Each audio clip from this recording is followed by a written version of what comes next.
Hello friends, Instagram પર ઘણા બધા લોકોના મેસેજ અને કોમેન્ટ આવેલી હતી કે 2100માં ફાઇન વન પીસનો કોમ્બોની ઓફર લિમિટેડ ટાઈમ માટે જ કેમ હતી.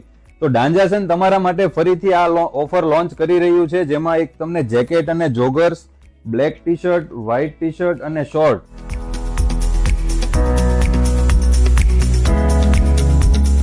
આ 5 પીસનો કોમ્બો ફરીથી 2100માં આપી રહ્યું છે. એમાં જેકેટ ફૂલ કમ્ફર્ટેબલ, એકદમ બ્રેથેબલ ફેબ્રિક છે. આ પ્રોડક્ટ તમે જીમમાં, ટ્રેકિંગમાં, ટ્રાવેલિંગમાં યા કોઈ બી અધર આઉટડોર ડેસ્ટિનેશન પર પહેરી શકો છો. અને આ ઓફર માત્ર અમારા રિટેલ સ્ટોર પર જ અવેલેબલ છે. સો પ્લીઝ તમે વેબસાઇટના રેટ અને ઓફલાઈન સ્ટોરના રેટની કમ્પેરિઝન ના કરતા. તો અમારા સ્ટોરનું એડ્રેસ નીચે તમને આપેલું છે, અને જો કોઈ તમારા ફ્રેન્ડ જીમમાં જતા હોય યા ટ્રેકિંગમાં જવાનું પ્લાનિંગ કરી રહ્યા તો આ રીલ્સ તમે એને શેર કરી દો, અમારા આઈડીને ફોલો કરો. થેન્ક યુ દોસ્તો.